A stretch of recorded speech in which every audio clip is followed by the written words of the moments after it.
What's up, everybody? This is Big Red Dot, the very first episode of a show in which I will be covering news from the West to the East, all from the perspective of me, an expat living in Osaka, Japan. Let's start out first with what people have been, I guess, DMing and PMing me with the most, my opinion on the Leafy versus iDubbbz, and as well as FouseyTube rant on Twitter, which I don't know how I would be associated with anything FouseyTube, as I don't really tend to watch his channel or enjoy his channel or like his channel very much whatsoever. Well, iDubbbz I am a bit of a fan of. Leafy I have watched quite a few videos, and my personal perspective on Leafy is that his stuff's not very funny. If you don't know who he is, he's at Leafy is Here, and he does a show in which he kind of finds cringeworthy YouTubers, which there are a lot of on YouTube, probably myself included, and kind of critiques their videos, says what he finds appalling about their cringeworthy material, and I think sometimes I can agree with him.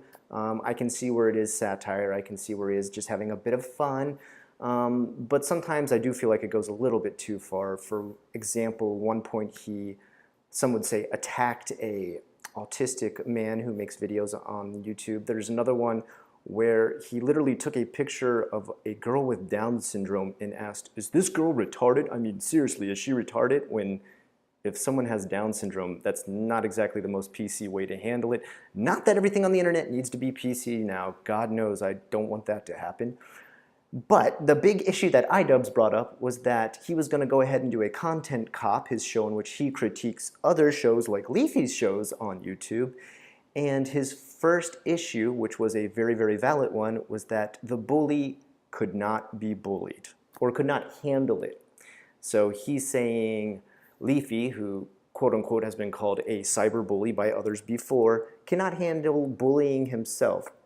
To make an example of this, he attacked the size of Leafy's chin, which, I mean, he's got a bit of a weak chin, but nothing gratuitously grotesque as far as his face is concerned. Overall, a pretty decent looking guy. And Leafy, like he said, could not handle it. Almost every single thing iDubbbz called out, Leafy could not handle, and did his best to fight back, which iDubbbz predicted far ahead of time.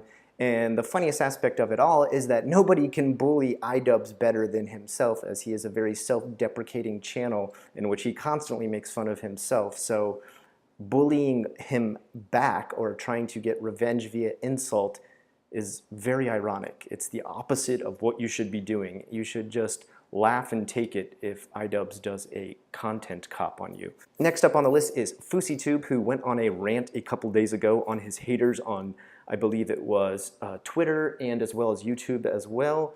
He kind of just laid into him, and I understand the stress that he's going through when people do talk trash to you on YouTube. I get it all the time. I think it's part of being a bit of a public figure, whereas I'm a very, very mini public figure. He's a much larger one with, I guess, millions of fans, and I kind of wonder why he's taking it so serious. You look at somebody like Scarce, who has a great attitude with all the things that he gets made fun of for, literally meme after meme made after the poor guy of just merely doing a face reveal, and FouseyTube can't even handle a couple disses letting him know that his pranks are fake, which they are. My personal opinion, FouseyTube should possibly change his channel to AbuseTube if he's going to talk to his fans that way, or FakeyTube if he's never going to come out and just say his entire channel is a total fake piece of crap. From there, let's move on to JNews, probably the thing you're tuned into my channel the most for. The #1 story trending right now for JNews is the fact that Babymetal is about to get their very own anime series, which is going to surprisingly launch in the States first. The very famous three-girl crew in Babymetal are about to step into an anime world in which they are transported via a portal into a real-life to anime setting, kind of like Captain N the Game Master. You guys remember that? Kevin, I thought I told you to clean up your room. Whoa!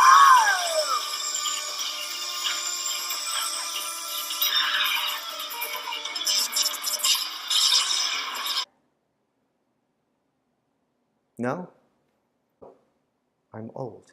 Okay, but It's supposed to launch them into a world that's fully black metal and death metal and just full of all things metal, which sounds pretty awesome, almost like the old magazine Heavy Metal. Oh, again, too old. Maybe like Metalocalypse on Adult Swim? Am I connecting with you guys now? Am I connecting with the youth? I hope so. Anyway, moving on from there, the other big announcement in anime news is the fact that One Punch Man is coming back for another season. If you have not checked out the things I've just talked about, Baby Metal, and you're a metal fan, what are you doing? And if you haven't checked out One Punch Man and you are an anime fan, again, what are you doing? That is an awesome anime. I am not a massive anime fan, even though I live in Japan. One Punch Man is awesome. Baby Metal is a great band. I don't know how good the anime is gonna be. And the other thing I don't quite understand is, are they going to do it in English? Are they going to do it with dubbing? Or are they going to do it with subtitles? I've heard the lead singer speak English before, and she's kind of so-so. She's got that very katakana English, if you know what I mean, saying, "Oh no, it is impossible." So what do you guys think? Let me know in the comments below how you feel about these two animes, especially the Baby Metal one. I want to hear what your thoughts are on what it might be like, and if it's going to be in English or Japanese with subtitles, or Japanese with bad English dubbing in which the lead singer's voice goes from being a cute little girl to maybe like this manly beast voice.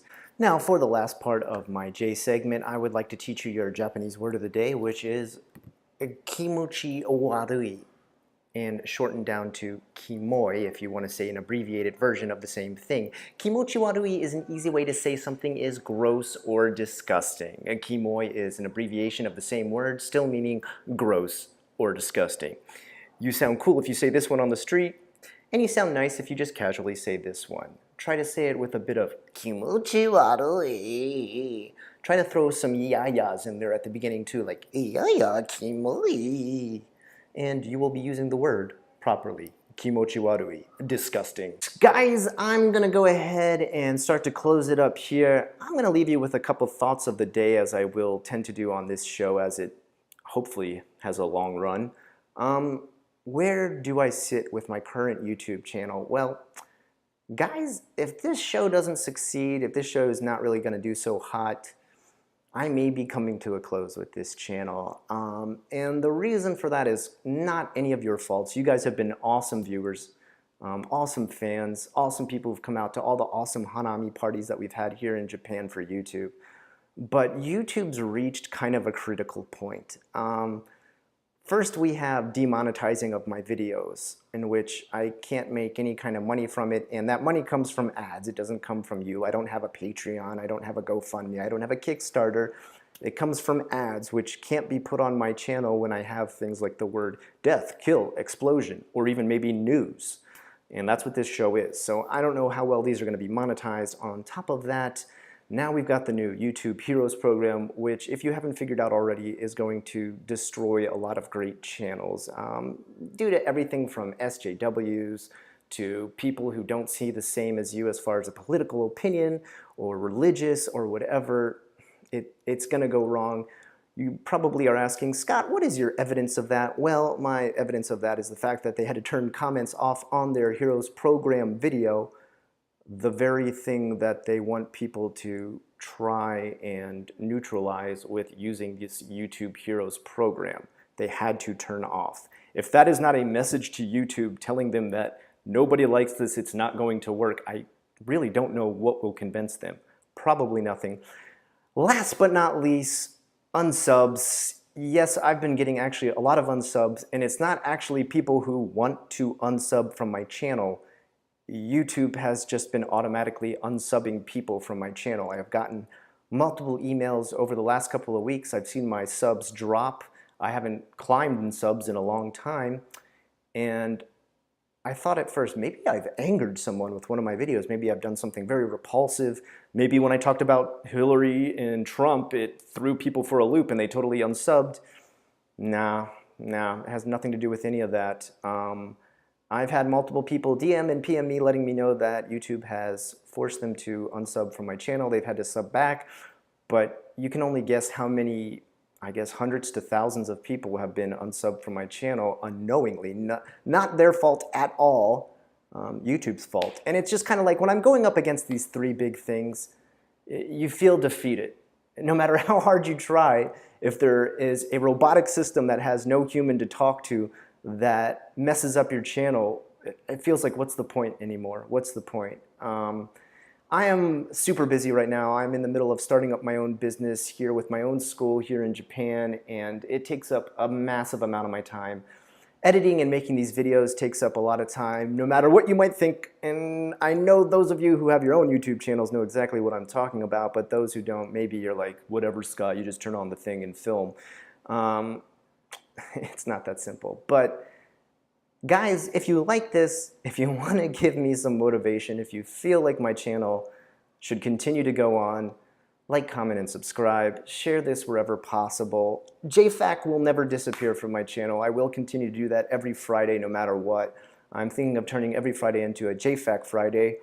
I will continue to do this show daily, but if I just continue to see subs go down and views stay at about 2,000 to 3,000, which are my average subs, again, no fault to my viewers, totally nothing I can control. I think it's time for me to look into wrapping up this channel. And I don't know if that means I'm going to leave YouTube forever. I don't know if that means I'm going to totally disappear. But it may mean I need to take a very long break from YouTube and think about reformatting my entire plan of how I present and what I present. Until next time, I want to thank all of you so much for all your support, your love, your views, your comments over the years. I want to see how well this show does. I want to give it a chance. I hope you give me a chance. I hope you share it with your friends to give me a chance. And until next time, I'm unrested with the news you requested. This is the Big Red Dot. Have a good one.